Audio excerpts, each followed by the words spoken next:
नमस्कार दोस्तों, स्वागत है आप सभी का मेरे YouTube channel Avantika coaching classes पर। दोस्तों, जैसा कि आप देख पा रहे हैं, मैं साइंस का ऑब्जेक्टिव आज लेके आया हूं और बहुत ही इंपॉर्टेंट ऑब्जेक्टिव है। चलिए शुरू करते हैं बिना देर किए। दोस्तों, 4 विकल्प दिए हुए हैं, है ना। चूज द करेक्ट, यानी सही विकल्प आपको चयन करके लिखना है। तो किसी रासायनिक अभिक्रिया में भाग लेने वाले पदार्थ क्या कहलाते हैं? दोस्तों, हम कहते हैं उनको अभिकारक। ओके दोस्तों, जैसे ये रासायनिक अभिक्रिया आपके सामने लिखी हुई है, तो दोस्तों बाई तरफ जो तत्व लिखे रहते हैं, है ना, या यौगिक लिखे रहते हैं, तो इन्हें हम कहते हैं दोस्तों अभिकारक। ओके, और ये भाग लेने वाले तत्व है दोस्तों, है ना। ये अभिक्रिया संपन्न हो रही है इस तरफ, और यहाँ पे हमें जो दाईं तरफ जो मिले हैं दोस्तों, ये है उत्पाद। तो दोस्तों बाईं तरफ जो है वो अभिकारक होते हैं, दाईं तरफ जो है वो उत्पाद होते हैं। ओके दोस्तों, चलिए आगे बढ़ते हैं। दोस्तों, अगला हमारा ऑब्जेक्टिव है, ये अभिक्रिया दी हुई है ना। और इसमें पूछा है कि उपरोक्त अभिक्रिया किस प्रकार की है। तो दोस्तों यहाँ पे आप देख सकते हैं, आयरन जो है ये ऑक्सीजन के साथ जुड़ा हुआ है ना। और ये एल्यूमिनियम के साथ क्रिया कर रहा है। और एल्यूमिनियम क्या है दोस्तों, अधिक रिएक्टिव है ना। तो इस एल्यूमिनियम ने क्या कर दिया, आयरन को डिस्प्लेस कर दिया है, मतलब आयरन को दूर कर दिया है और ऑक्सीजन के साथ खुद जुड़ गया है। ओके दोस्तों, चलिए, तो यहाँ से आपको क्या समझ में आता है कि आयरन ने जो है, सॉरी, एल्यूमिनियम ने जो है आयरन के साथ जो ऑक्सीजन जुड़ी हुई थी, वहाँ से आयरन को हटा के खुद ये एल्यूमिनियम जो है ये खुद क्या क्या कर लिया, इसने आयरन के साथ, सॉरी, ऑक्सीजन के साथ जुड़ गया है ना दोस्तों। तो इसे कहते हैं दोस्तों हम विस्थापन अभिक्रिया, यानी डिस्प्लेसमेंट रिएक्शन। ओके दोस्तों। दोस्तों, नेक्स्ट ऑब्जेक्टिव हमारा, निम्नलिखित में से मास्टर ग्रंथि, दोस्तों निम्नलिखित में से मास्टर ग्रंथि कौन सी है। ओके दोस्तों, तो यहाँ पे देखिए, मास्टर ग्रंथि किसे कहते हैं दोस्तों, पीयूष ग्रंथि को। ओके दोस्तों, मास्टर ग्लैंड कहा जाता है इसे, पीयूष ग्रंथि को। दोस्तों, अगला हमारा ऑब्जेक्टिव है, द्विस्थापन अभिक्रिया में क्या होता है।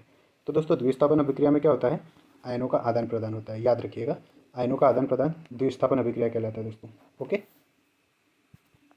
दोस्तों, चलिए मैं कुछ एडिशनल आपको जानकारी दे देता हूँ। एड्रिनल ग्रंथि जो होती है दोस्तों, है ना, एड्रिनल ग्रंथि जो होती है ये हमारी किडनी के ऊपर स्थित होती है और एड्रिनलिन हार्मोन बनाती है। दोस्तों, आप चाहे तो इसे नोट भी कर सकते हैं। आगे 5 ऑब्जेक्टिव के पीछे मैं आपको 25 ऑब्जेक्टिव रेडी करवा दूंगा। तो एड्रिनल ग्रंथि जो है दोस्तों, ये होती है हमारे किडनी के ऊपर। ओके, यकृत जो है दोस्तों, ये शरीर की सबसे बड़ी ग्रंथि है ना। और इसमें पुनरुद्भवन की क्षमता पाई जाती है दोस्तों। पुनरुद्भवन यानी रीजनरेशन की क्षमता किस में पाई जाती है दोस्तों, यकृत। इसे हम इंग्लिश में लीवर कहते हैं। ओके दोस्तों, चलिए, फिर आता है थायराइड ग्रंथि। दोस्तों, इसे हम आउटू ग्रंथि भी कहते हैं। और थायराइड ग्रंथि जो है दोस्तों, ये हमारे गले में पाई जाती है, इसी को आउटू ग्रंथि भी कहा जाता है। और दोस्तों, ये कौन सा हार्मोन निकालती है, थायरोक्सिन हार्मोन निकालती है।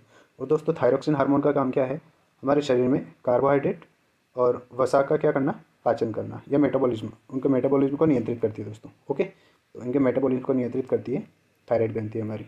ओके दोस्तों, अगला हम कर चुके हैं द्विस्थापन अभिक्रिया। दोस्तों, ऑक्सीजन का जुड़ना क्या कहलाता है, ऑक्सीजन का जुड़ना कहलाता है दोस्तों ऑक्सीकरण, है ना, ऑक्सीडेशन कहलाता है दोस्तों। याद रखिएगा, पदार्थ का टूटना क्या कहलाता है दोस्तों, जब एक पदार्थ टूटकर 2 तत्वों में विभाजित हो जाता है, तो इसे हम कहते हैं दोस्तों, क्या कहते हैं दोस्तों, इसे हम वियोजन अभिक्रिया, यानी डीकम्पोजिशन रिएक्शन कहते हैं दोस्तों इसे हम। ओके, फिर आता है दोस्तों ऊष्मा का उत्सर्जन। ऊष्मा का उत्सर्जन मतलब हीट काई में रिलीज होती है। तो दोस्तों, हीट किस में रिलीज होती है हमारी, बताइए, एक्सोथर्मिक रिएक्शन, यानी ऊष्मा क्षेपी अभिक्रिया में। ओके दोस्तों, और जहाँ पे ऊष्मा का अवशोषण आ जाए तो वहाँ पे कौन सी अभिक्रिया होगी, ऊष्मा शोषी अभिक्रिया, यानी एंडोथर्मिक रिएक्शन होगी। ओके दोस्तों, और आयनों का आदान प्रदान तो आपको पता ही है, क्या होगा, द्विस्थापन अभिक्रिया हो जाएगी। ओके दोस्तों आगे देखिए, हमारा अगला ऑब्जेक्टिव है, आयोडीन किस हार्मोन की संश्लेषण के लिए आवश्यक है। तो दोस्तों, कौन सा हार्मोन ऐसा है जिसके लिए आयोडीन आवश्यक है। दोस्तों, इसके लिए आएगा हमारा थायरॉक्सिन। थायरॉक्सिन जो है, इसके लिए आयोडीन आवश्यक है। दोस्तों, आयोडीन से रिलेटेड एक इंपॉर्टेंट ऑब्जेक्टिव पूछा जाता है, याद रखिएगा। आयोडीन किसकी कमी से होता है, सॉरी, आयोडीन की कमी से कौन सा रोग होता है दोस्तों, गाइटर रोग होता है ना, यानी उसको हम घेंगा रोग कहते हैं दोस्तों। कौन सा रोग कहते हैं दोस्तों, घेंगा रोग कहते हैं। ओके, एड्रेनलिन के बारे में बता चुका हूँ दोस्तों, एड्रिनल ग्रंथि से निकलता है ना। ऑक्सीजन हमारी प्राणवायु है। ओके, और इंसुलिन, दोस्तों यहाँ पे इंसुलिन का नाम आ गया है, तो इंसुलिन के बारे में बता देता हूँ। अग्नाशय के द्वारा इसका स्त्रावण किया जाता है। इंसुलिन हार्मोन का स्त्रावण कौन करता है दोस्तों, अग्नाशय ग्रंथि करती है। और दोस्तों, अग्नाशय ग्रंथि की जो बीटा कोशिकाएं होती है ना, बीटा कोशिकाएं जो होती है वो इंसुलिन का स्त्रावण करती है। दोस्तों, इंसुलिन जो है ये हमारी रक्त शर्करा को कंट्रोल करता है, यानी ब्लड शुगर को कंट्रोल करता है, और इसी की कमी की वजह से, ओके दोस्तों, जब हमारा बॉडी इंसुलिन बनाना बंद कर देता है तो इस कंडीशन में दोस्तों हमें शुगर की बीमारी होती है। ओके दोस्तों, जो बहुत ही प्रचलित है। ओके दोस्तों, चलिए आगे बढ़ते हैं। तो दोस्तों, अगला हमारा ऑब्जेक्टिव है, मानव में जैव प्रक्रियाओं का नियंत्रण और नियमन किसके द्वारा होता है ना दोस्तों। तो दोस्तों, 4 ऑप्शन दिए हुए हैं। मानव में जैव जैव प्रक्रियाओं का नियंत्रण और नियमन किसके द्वारा होता है, कंट्रोल एंड कोऑर्डिनेशन जो है किसके द्वारा होता है दोस्तों, इसमें सही ऑप्शन होगा हमारा तंत्रिका और अंतःस्रावी तंत्र के द्वारा। ओके दोस्तों, आशा करता हूँ यहाँ तक आपको समझ में आया होगा। चलिए दोस्तों, तंत्रिका के बारे में थोड़ा सा पढ़ लेते हैं। तंत्रिका तंत्र जो है इसकी क्रियात्मक इकाई को, है ना, मतलब नर्वस सिस्टम जो है, इसकी फंक्शनल यूनिट को क्या कहा जाता है दोस्तों, न्यूरॉन कहा जाता है। ओके दोस्तों, तंत्रिका कोशिका जिसे हम हिंदी में कहते हैं न्यूरॉन कहा जाता है। ओके दोस्तों, चलिए आगे बढ़ते हैं। श्वसन के लिए जो है दोस्तों हमारा श्वसन तंत्र पाया जाता है, जिसका मुख्य अंग कौन सा होता है दोस्तों, फेफड़े होते हैं। ओके दोस्तों, ठीक है, चलिए आगे बढ़ते हैं दोस्तों। ये इंग्लिश में भी हम समझ लेते हैं थोड़ा सा, वही वही के वही ऑब्जेक्टिव है दोस्तों।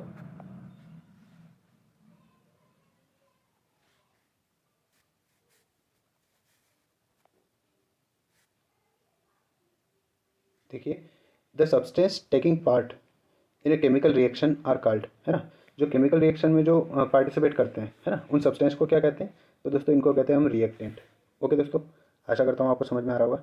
दोस्तों अगला देखिए, ये रिएक्शन दी है जो कि अभी हमने ऊपर पढ़ी थी। ओके दोस्तों, right the type of above reaction, ये किस प्रकार की अभिक्रिया है, तो दोस्तों ये कौन सी अभिक्रिया है बताइए। ये है दोस्तों डिस्प्लेसमेंट यानी विस्थापन अभिक्रिया। ओके दोस्तों, बाकी कॉम्बिनेशन के बारे में मैं जानकारी आपको दे चुका हूँ, है ना। कॉम्बिनेशन में क्या होता है, दो रिएक्टेंट आपस में जुड़ते हैं और एक सब्सटेंस बनाते हैं या एक कंपाउंड बनाते हैं।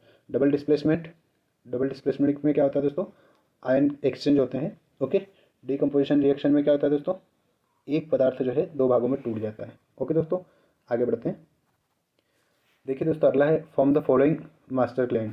इन सब में से मास्टर ग्रंथि कौन सी, मास्टर ग्लैंड किसे कहा जाता है, तो दोस्तों पिट्यूटरी ग्लैंड को हम मास्टर ग्लैंड कहते हैं। ओके दोस्तों, चलिए आगे बढ़ते हैं। इन डबल डिस्प्लेसमेंट प्रोसेस अकर, दोस्तों डबल डिस्प्लेसमेंट प्रोसेस जो होती है उसमें क्या होता है, ये पूछा हुआ है।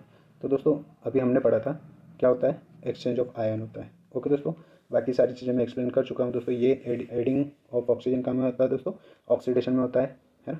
डीकम्पोजिशन ऑफ मैटर किस में होता है दोस्तों, डीकम्पोजिशन रिएक्शन में होता है। ओके, और एमिशन ऑफ हीट किस में होता है दोस्तों, ये एक्सोथर्मिक रिएक्शन में। ओके दोस्तों, फिर आता है दोस्तों हमारा iodine is essential for the synthesis of which hormone. तो दोस्तों आयोडीन जो है वो कौन से हार्मोन के सिंथेसिस में ज़रूरी होता है, तो दोस्तों ये आएगा इसमें थायरोक्सिन हार्मोन। ओके दोस्तों, इंसुलिन हमारे पेंक्रियास से निकलता है, एड्रेनलिन जो है वो एड्रिनल ग्लैंड से निकलता है। दोस्तों ऑक्सीजन आपको पता ही है लाइफ के लिए बहुत ही इंपॉर्टेंट है। ओके दोस्तों, और थायरोक्सिन जो है ये थायराइड ग्रंथि से निकलता है। एंडोक्राइन ग्लैंड है दोस्तों जो हमारे गले में स्थित होती है। ओके दोस्तों, चलिए बढ़ते हैं आगे।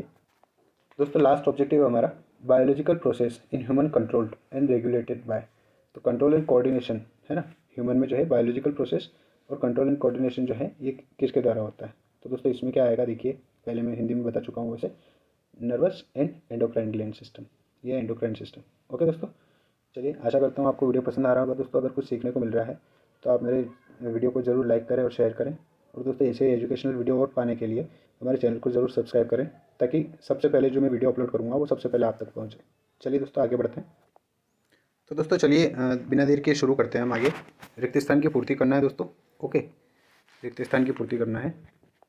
तो दोस्तों पहला है हमारा कार्बन की सबसे बाहरी कक्षों में इलेक्ट्रॉन कितने होते हैं, तो दोस्तों कार्बन जो है उसकी संयोजकता 4 होती है ना, याद रखिएगा। तो इसके बाहरी कोश में भी कितने इलेक्ट्रॉन होते हैं दोस्तों, 4 होते हैं, याद रखिएगा।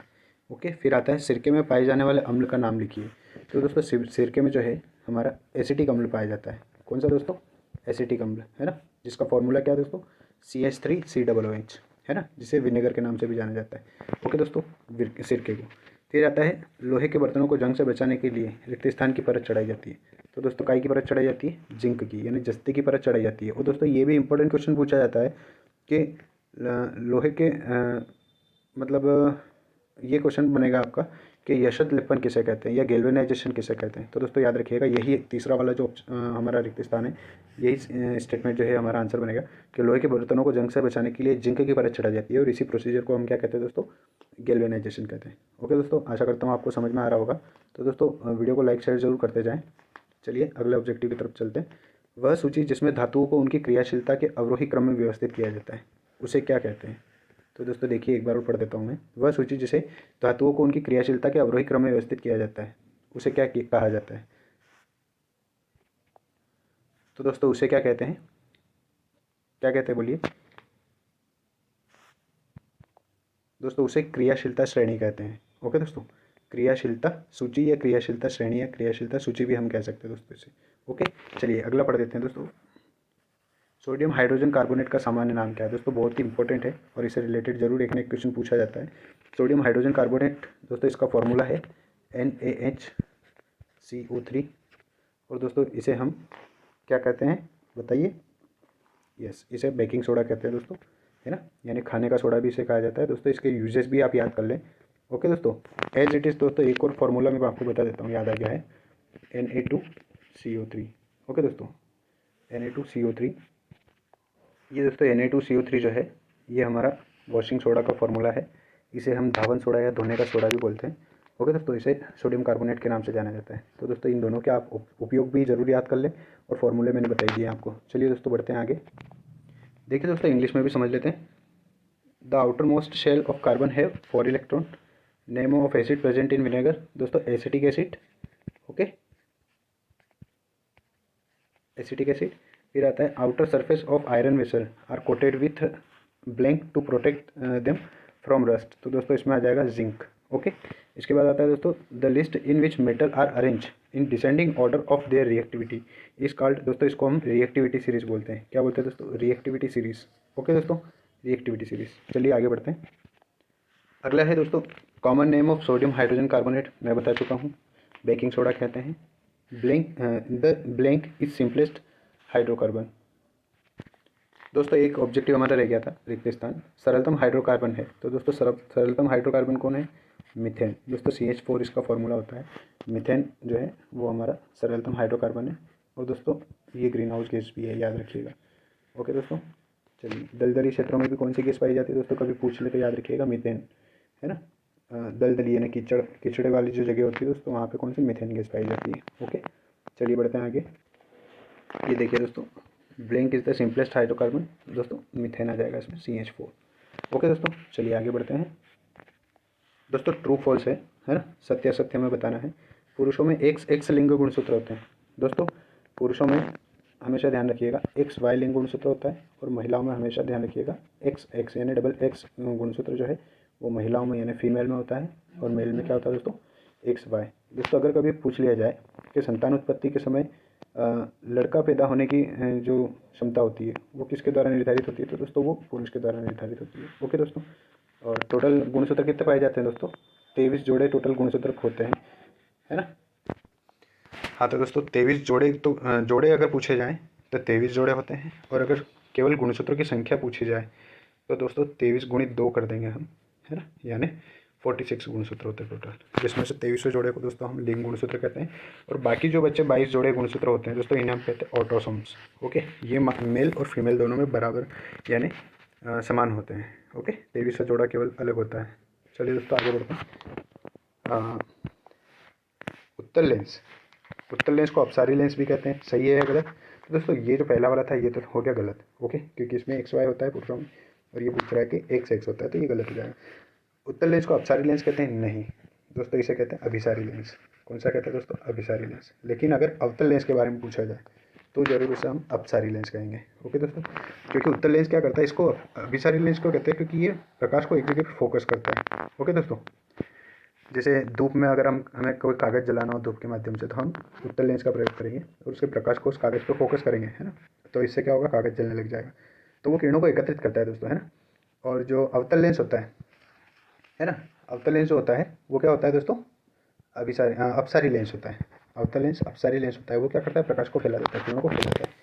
अगला है दोस्तों फूल पुष्प का नर जनन अंग पुंकेसर है, तो दोस्तों ये सही है ना, पुंकेसर जो है वो नर जनन अंग कहलाता है। ओके दोस्तों, आगे बढ़ते हैं। मनुष्य के शरीर में शुक्राणु का निर्माण वृषण में होता है, यस सही है दोस्तों, क्योंकि वृषण जो वो ग्रंथि है जो पुरुषों में शुक्राणु का यानी स्पर्म का सिंथेसिस करती है या निर्माण करती है। ओके दोस्तों, आशा करता हूँ आपको समझ में आ रहा होगा। चलिए बढ़ते हैं आगे। दोस्तों देख सकते हैं अगला, जो गुण एक पीढ़ी से दूसरी पीढ़ी में संचरित नहीं होते वे आनुवंशिक गुण कहलाते हैं? नहीं दोस्तों, ये असत्य है ना। जो संचरित होते हैं उन्हें आनुवंशिक गुण कहते हैं, लेकिन इसमें नहीं दिया है दोस्तों, तो यहाँ पे ध्यान रखिएगा, हमें असत्य लिखना है। दोस्तों अधिकतर चांस हमेशा ध्यान रखिएगा 80% जो ऑब्जेक्टिव होते हैं जिसमें नेगेटिविटी शो की जाती है ना, जैसे इसमें नहीं आया तो इसके 80% चांस होंगे कि ये असत्य होगा, यानी ये फॉल्स होगा। ओके दोस्तों, अगर आप कभी कन्फ्यूजन हो और अगर नेगेटिव सेंटेंस हो तो दोस्तों आप अगर तुक्का लगाने जा रहे हैं तो वहाँ पे जरूर असत्य लगाइएगा यानी फॉल्स लगाइएगा। ओके दोस्तों, अगला ऑब्जेक्टिव पढ़ लेते हैं हम। प्रकाश का किसी सतह से टकराकर उसी माध्यम में लौटना अपवर्तन कहलाता है। तो दोस्तों इसके लिए आपको अपवर्तन और परावर्तन दोनों पढ़ना पड़ेगा, है ना दोस्तों। हमारे चैनल पे हमने बहुत सारी वीडियो बना रखी है दोस्तों, तो आप जाके वहाँ पे देख सकते हैं, ओके, चेकआउट कर सकते हैं। तो दोस्तों प्रकाश का टकरा कर, जैसे किसी बॉल को अगर हम दीवार पर टकराते हैं तो वो टकरा के हम तक वापस पहुँचेगी, तो दोस्तों इसे तो हम परावर्तन कहेंगे, मतलब वापस लौटना कहेंगे। तो दोस्तों ये परावर्तन है, अपवर्तन नहीं है। तो दोस्तों यहाँ पे भी हो जाएगा दोस्तों ये फॉल्स। ओके दोस्तों, ये भी असत्य हो जाएगा। चलिए इंग्लिश में पढ़ लेते हैं। ओके चलिए, तो देखिए दोस्तों, इंग्लिश में दिया है आपको, मेन हैव एक्स क्रोमोसोम, तो no. Convex lens is also called diverging lens, no.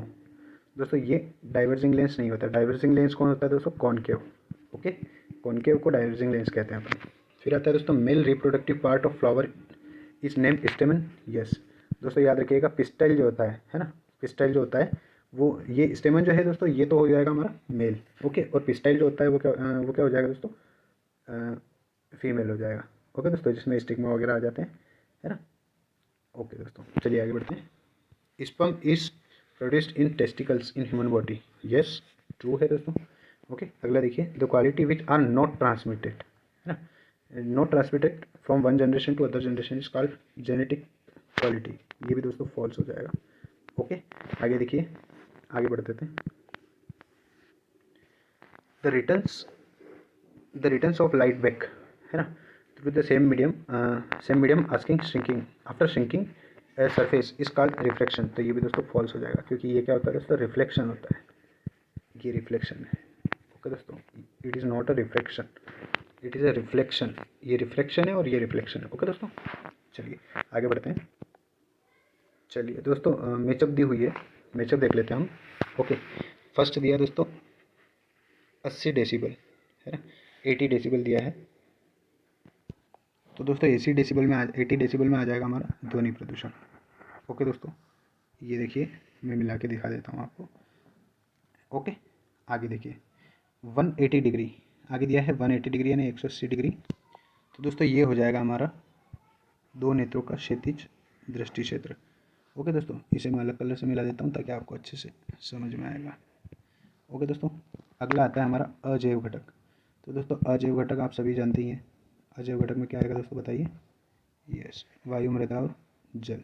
Okay दोस्तों, फिर आता है हमारा 25 सेंटीमीटर। तो दोस्तों 25 सेंटीमीटर क्या है? स्पष्ट दृष्टि की न्यूनतम दूरी को हम, नेत्र की सुस्पष्ट न्यूनतम दूरी जो है 25 सेंटीमीटर है।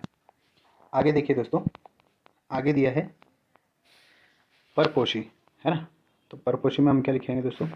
देखिए, परपोषी में हम लिखेंगे दोस्तों मानव, है ना, क्योंकि अपने पोषण के लिए दूसरों पर आश्रित है, तो परपोषी हो जाएगा दोस्तों मानव। इसके बाद आएगा दोस्तों निकट दृष्टि दोष। निकट दृष्टि दोष में हम मिलाएंगे दोस्तों, हमेशा ध्यान रखिएगा, निकट दृष्टि दोष में अवतल लेंस का प्रयोग होता है। ओके, और दूर दृष्टि दोष जो होता है दोस्तों, उसमें हम उत्तल लेंस का प्रयोग करते हैं, याद रखिएगा। ओके दोस्तों, सही जोड़ी आप देख सकते हैं, ठीक है। चलिए बढ़ते हैं आगे। देखिए दोस्तों, 180 dB यानी डेसिमल जो है, ये हो जाएगा हमारा साउंड पोल्यूशन में। ओके दोस्तों, फिर हो जाएगा मायोपिया, कॉनकेव लेंस। ओके दोस्तों, फिर आ जाएगा हमारा हॉस्ट में आ जाएगा दोस्तों ह्यूमन। 25 सेंटीमीटर जो है ये हो जाएगा मिनिमम एपिरियन डिस्टेंस ऑफ लाइट। 180 जो है डिग्री दोस्तों, 180 डिग्री में आ जाएगा हमारा horizontal vision of 2 eyes. Okay, और इसके बाद दोस्तों हमारा बचा हुआ है एबायोटिक कंपोनेंट, इसमें आ जाएगा हमारा air, soil and water. Okay दोस्तों, चलिए बिना देर के आगे बढ़ते हैं। दोस्तों 1 वर्ड में आंसर देना है। जीव के शरीर में पानी का अवशोषण कहाँ पर होता है? दोस्तों हमेशा याद रखिएगा, जीव के शरीर में पानी का जो अवशोषण होता है दोस्तों, ये कहाँ पे होता है? बड़ी आंत में, है ना, यानी लार्ज इंटेस्टाइन में। ओके दोस्तों, हमेशा याद रखिएगा। आगे देखिए, मोटर की बैटरी से बहने वाली धारा कौन सी होती है ना दोस्तों।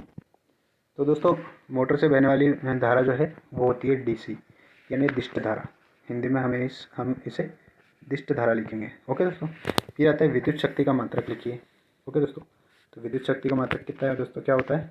वाट। हाँ, यहाँ पे हम लिख लेते हैं वाट, जिसे हम डब्ल्यू से डिनोट करते हैं। ओके दोस्तों, यकृत से निकलने वाले रस का नाम लिखिए।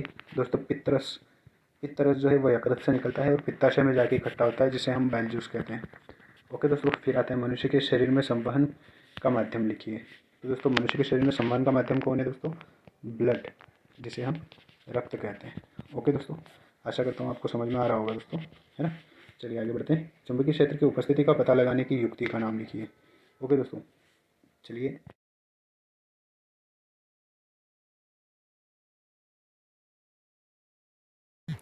तो दोस्तों देखिए, चुंबकीय क्षेत्र की उपस्थिति का पता लगाने वाली युक्ति जो है दोस्तों, चुंबकीय सुई, है ना, या इसे हम कंपास कहते हैं दोस्तों। कंपास एक गोल गोल सी डिब्बी होती है, उसके अंदर एक सुई होती है जो नॉर्थ और साउथ डायरेक्शन को बताती है दोस्तों। ओके, इससे हमें चुंबकीय क्षेत्र की उपस्थिति का पता चलता है। ओके दोस्तों, चलिए आगे बढ़ते हैं। थोड़ा सा इंग्लिश में इनको समझ लेते हैं। ओके दोस्तों, आशा करता हूँ ये वीडियो आपको बहुत ही अच्छे से समझ में आ रहा होगा। चलिए दोस्तों आगे बढ़ते हैं। देखिए, where do absorption of water take place in the body of organism. तो दोस्तों इसमें आएगा large intestine, large intestine. Okay दोस्तों, बड़ी आंत। फिर आता है which type of current flow from battery of motor. दोस्तों मोटर की जो बैटरी होती है उसमें कौन सा करंट फ्लो होता है दोस्तों? डीसी, यानी डायरेक्ट करंट। ओके दोस्तों, फिर देखिए, right the unit of electrical power, है ना दोस्तों। तो दोस्तों विद्युत शक्ति का जो यूनिट होता है दोस्तों, वो क्या होता है? ऐसा यूनिट डब्ल्यू, यानी वाट। वाट जो है दोस्तों, ये विद्युत शक्ति का ऐसा यूनिट हो जाएगा। फिर आता है दोस्तों, right the name of juice secrete from liver. तो दोस्तों इसको बोलते हैं हम बाइल जूस। ओके दोस्तों, याद रखिएगा, बाइल जूस। ओके, चलिए आगे बढ़ते हैं दोस्तों। देखिए दोस्तों, right the mode of transportation in human body. तो दोस्तों उसके लिए क्या होता है? रक्त का प्रयोग होता है दोस्तों, है ना, ट्रांसपोर्टेशन के लिए, यानी ब्लड का प्रयोग होता है। ओके दोस्तों, चलिए अगला है, right the name of device that detect the presence of magnetic field. दोस्तों इसके लिए हम यूज़ करते हैं कंपास का। ओके दोस्तों, कंपास का हम यूज़ करते हैं। दोस्तों आशा करता हूँ कि आपको वीडियो बहुत ही अच्छा लगा होगा, पसंद आया होगा। तो दोस्तों अगर आपको वीडियो पसंद आया है तो हमारे YouTube channel Avantika coaching classes को जाकर ज़रूर हम सब्सक्राइब करें और वीडियो को लाइक और शेयर करें दोस्तों। और सबसे बेहतर शिक्षा के लिए जुड़े हमारे साथ। और दोस्तों ऐसे ही एजुकेशनल वीडियो पाने के लिए हमारे चैनल को सब्सक्राइब जरूर करें, ताकि जब भी मैं कोई एजुकेशनल वीडियो डालूँ दोस्तों, सबसे पहले आप तक पहुँचें। और दोस्तों समय बहुत कम रह गया है बोर्ड एग्ज़ाम में, तो तैयारी थोड़ा अच्छे से शुरू कर दीजिएगा। आपको तैयारी के लिए पहले ही मैं बोल देता हूँ बेस्ट ऑफ लक। चलिए दोस्तों, मिलते हैं अगले वीडियो में। Okay bye.